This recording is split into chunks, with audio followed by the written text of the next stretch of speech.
Okay, snap, snap, snap. And we're back. Second week of summer, you guys. How's everyone doing? I swear that first week, you're just like getting acclimated to the summer schedule, but I'm feeling pretty good here. Father's Day is this weekend, and I'm going to do a little episode in honor of my dad today and talk about one of my favorite events of the summer for my whole life, the AuSable River Canoe Marathon. And before we get started, I just want to say that this story isn't so much about the race itself. It's about the people who shape us, the traditions that raise us, and the things we don't fully appreciate until we're old enough to see them differently. And I also want to say if this weekend is difficult for you in any way or capacity, I just want you to know that I'm thinking of you and I'm really sorry. There are no other words beyond that when you're struggling. If you've been here before, you know I've mentioned it, the AuSable River Canoe Marathon.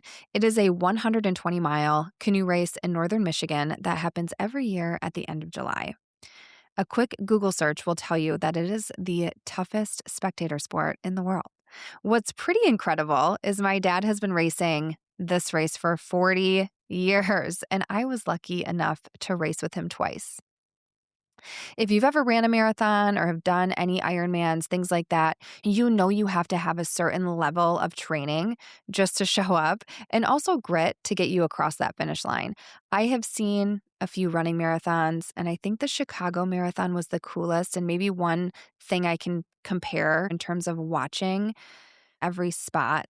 Along the way, there's people watching, music playing, cheering on. The fans really do keep you going. Except the biggest difference between running 26.2 miles and paddling for 120 is about 12 hours, give or take. We hear about people like David Goggins running 100 miles through the desert or Jesse Itzler pushing these insane endurance challenges. And every time I hear those stories, I wonder how they do in a canoe. Everyone knows someone who's run a marathon. Some of you probably know an Ironman, but if you've never watched 118 boats take off at 9 p.m. and paddle 120 miles throughout the night, you're missing one of the craziest endurance events out there. And I mean that, and I'm going to tell you, it is hard. Okay, my name's Maggie Fowle, you guys, and this is Navigating Between the Lines. And I'm really pumped to take you on this experience here with me today. Let me take you back to 1986. There is a picture somewhere. I don't know where it is, but I have seen it. And my mom is pregnant on the side of the river. My birthday is August 9th, so she was basically 39 weeks pregnant going along this race for my dad when they were still married. I'm telling you this because when I say I grew up around this race, I mean, I've really been around it my entire life.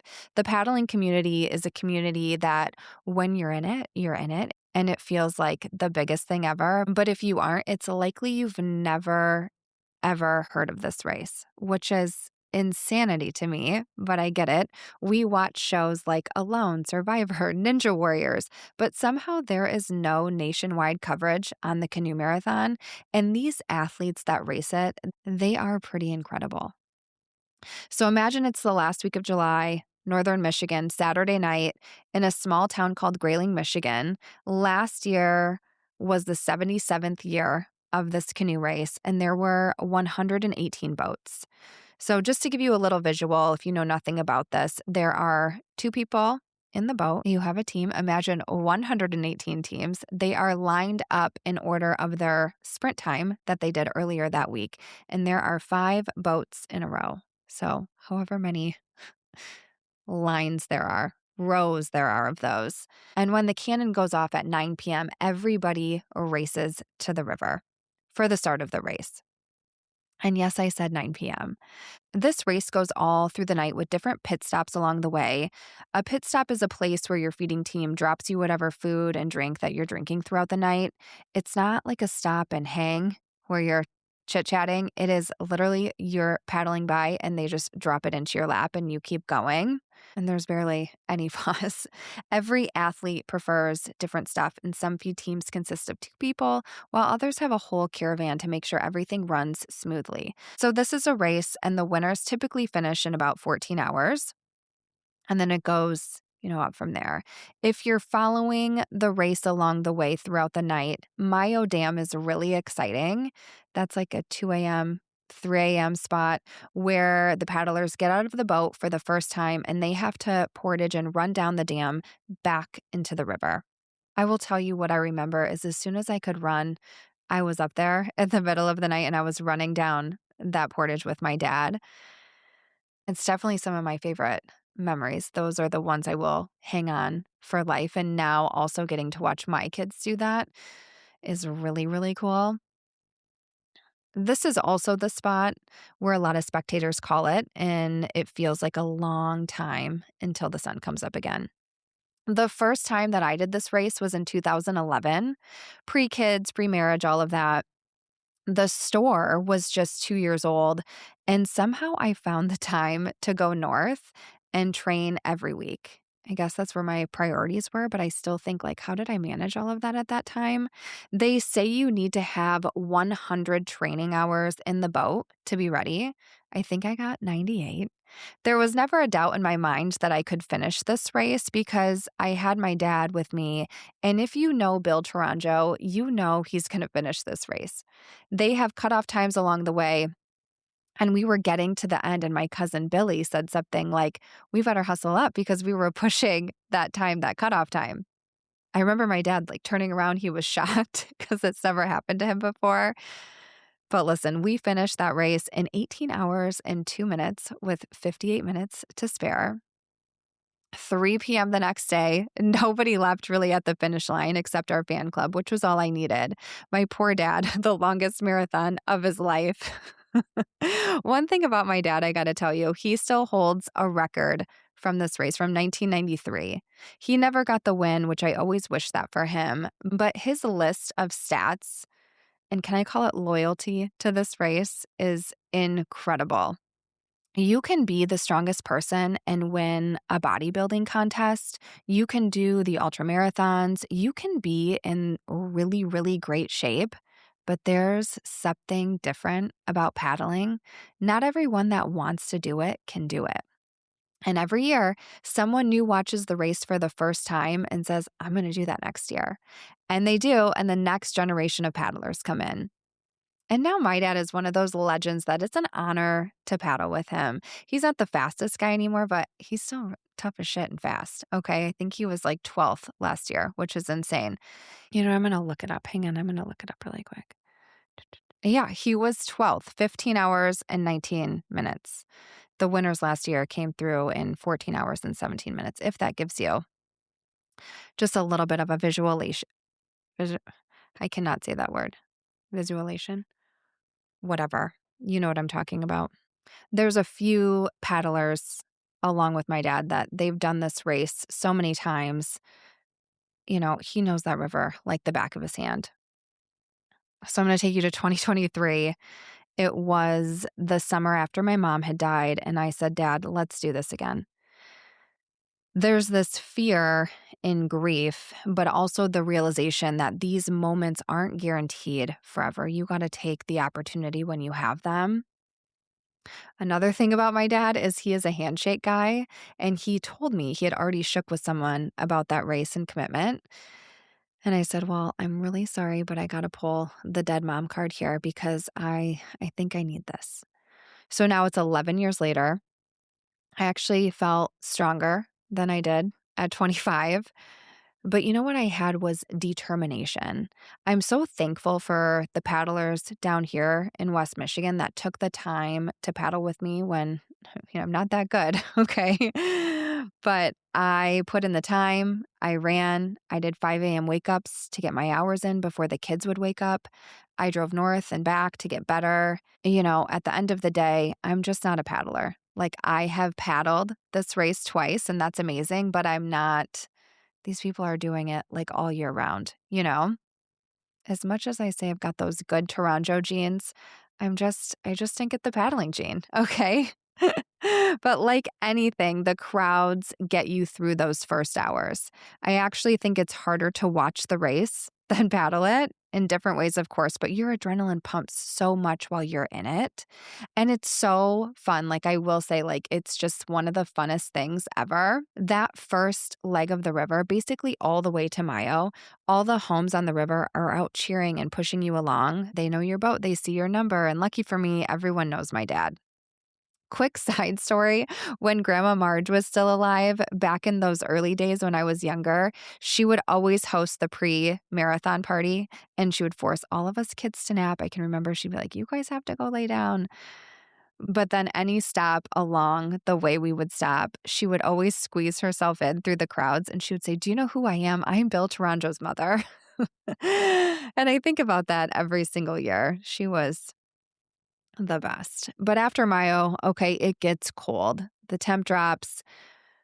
That race, my legs kind of stopped working. The circulation wasn't pumping for me. And the fog that year was insane. I remember we were around seasoned paddlers at that time. They would go on to pass us later, but for that little chunk of time, that couple hour stretch, it was one of the coolest experiences that I've ever had. I don't think I've ever said much of this out loud before, but like the moon shining so bright so you can see the glare from the moon. The fog was so thick. I mean, everybody talked about the fog, but it almost created this illusion of trees and fog and river, and you don't really know where one starts and the other finishes or where it keeps going. Some boats are saying some stuff and you can hear the chatter. My brain was full of a million thoughts.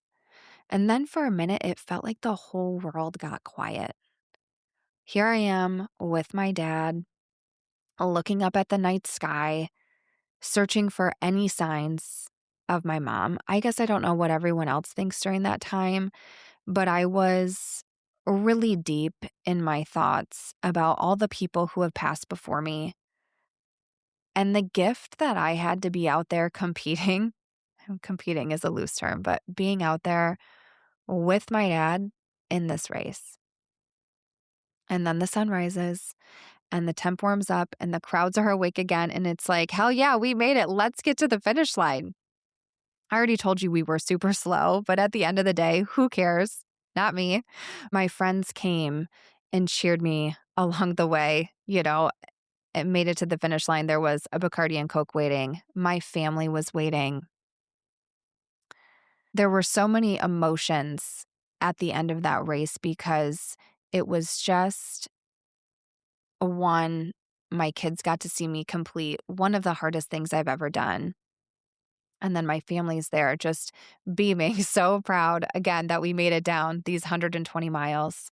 You know, and my friends that took time out of their weekend to come and support me.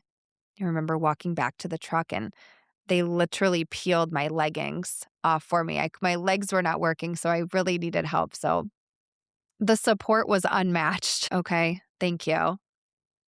I can't speak for all the marathon racers. I can't even speak for my dad here on all of his incredible stories throughout the years.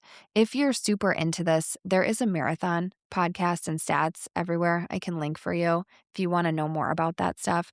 But what I can say for me, it was never really about the race. I mean, to say that I accomplished that means the world. I definitely did want to do that. But completing something like that with my dad will be a lifelong memory. Like, how lucky am I? While my summer weekends right now are spent at the baseball field, mine were at a different campground wherever the weekend's race was that weekend. I keep saying life humbles you. Every year we gain more perspective, and while crossing that finish line is really cool, I more remember all the other stuff that comes along with this race and this tradition. I feel just very fortunate, lucky that I grew up around something my dad loves and still loves so much. Lucky that I've been able to see him race this race for 40 years. This summer will mark 41, like 5 weeks from now, you guys. Lucky that I got to sit beside him and experience it for myself. To you, Dad, thank you for being a legend. You continue to amaze me, and it's not just because you do this grueling race every year, it's all of it. Everything that this race and lifestyle encompasses, the lessons, the community, the love. I used to think we were trying to finish a canoe race. Looking back, I think we were collecting oh my gosh. Looking back, I think we were collecting memories that I didn't know how much I'd need someday.